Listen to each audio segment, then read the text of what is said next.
UN 영어뉴스 Ukraine, why the dam breach is so significant. Modern dams can hold back huge bodies of water, which can have far-reaching effects downstream if they fail.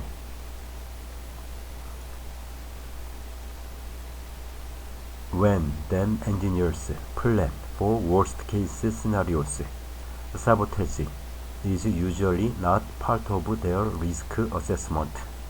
Normally, we don't design dams thinking about war or explosives, says Rafael Mora of the Technical University of Madrid, a professor of civil engineering who specializes in dam protection. It's not a hypothesis for designing.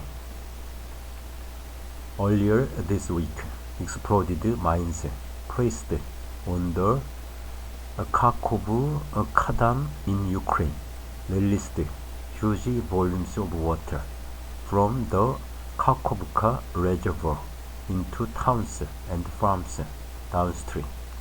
The catastrophic flooding has left hundreds of thousands of Ukrainians without normal access to drinking water.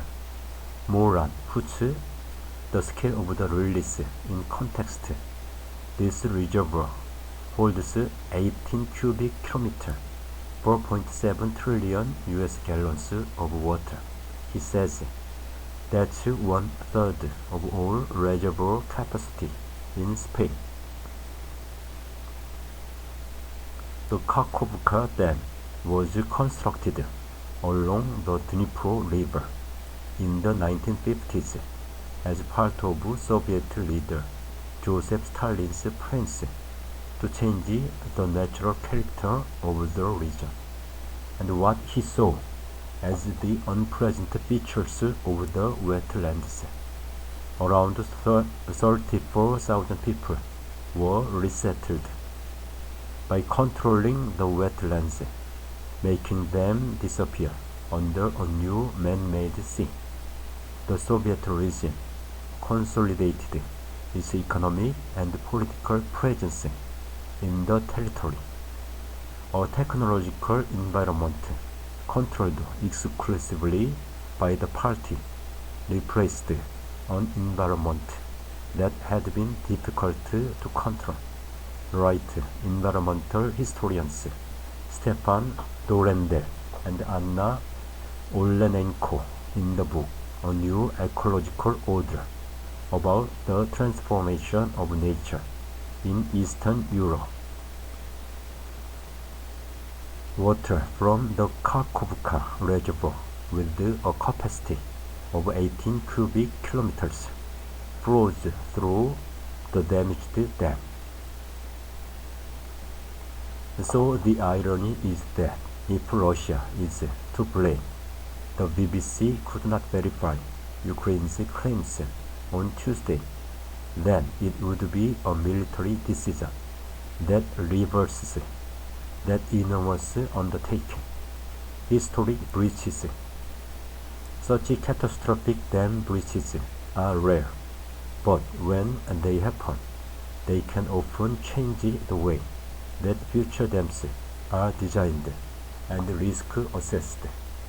Some examples of comparable catastrophes from history include the failure of Algeria's Bouzey and Habra dams in the late 1800s opened engineers' eyes to the effect of uplift pressure, a vertical force caused by the weight of the water at the base of the dam. The Malpasset Dam breach in France, which killed more than 400 people in 1959. In that case, analysis afterwards revealed a hitherto unknown geological weakness beneath the concrete foundations that was displaced by the dam's weight. Engineers and geologists must now design and check for such issues before construction. The disaster at the Vajont Dam in Italy, which overflowed in 1963 when a landslide fell into the reservoir and caused a tsunami, led engineers to include the risk of slope instability above the reservoir in their assessments. Before this, mass sliding was not considered a problem, says Moran.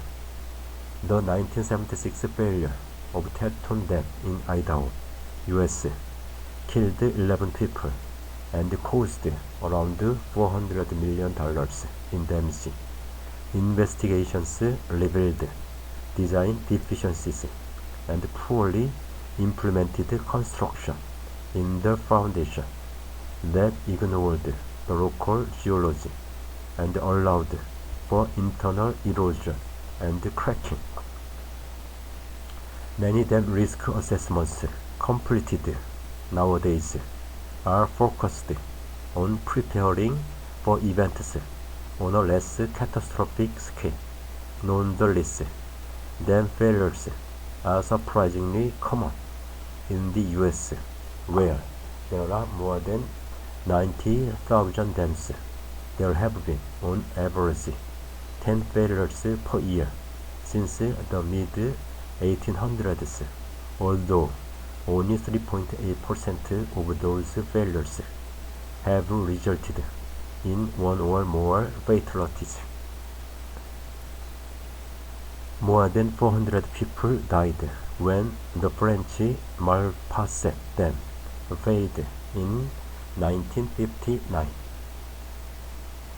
One particularly pernicious problem for dam engineers nowadays is climate change.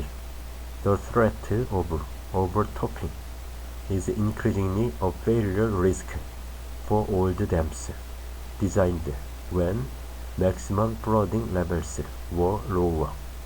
The spillways don't have enough capacity, says Moran.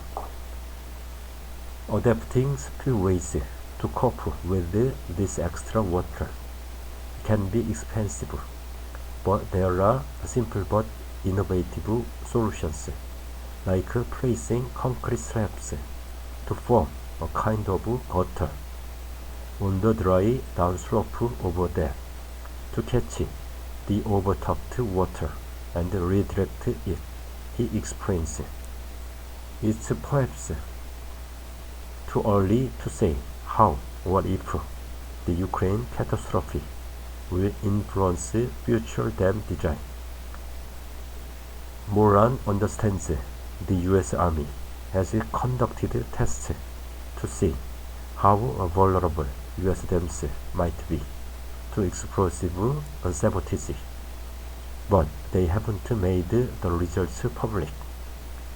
However, he points out that for many large dams made of concrete, masonry dams, or earth embankment dams, the sabotage of the kind seen in Ukraine would not be so straightforward.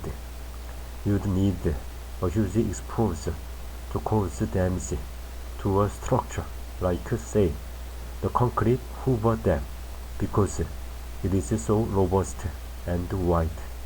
What made the Kharkovka Dam vulnerable, Moran explains, was that water flow was controlled with metal gates, which would have been relatively easy to breach with mines. A warped rail track damaged following the failure of the Vajont Dam in Italy in 1963. That relative ease of destruction has made the Kharkovka breach in a dam failure on a scale not seen in Europe for decades. The consequences will likely drag on for months and not just in terms of the immediate damage. For decades, the water from the Kharkovka reservoir has helped to irrigate farmland across the region, which was previously arid in the hot summer months. It will have consequences for the agriculture sector in Ukraine, says Mora, and that is very big because they are feeding the world.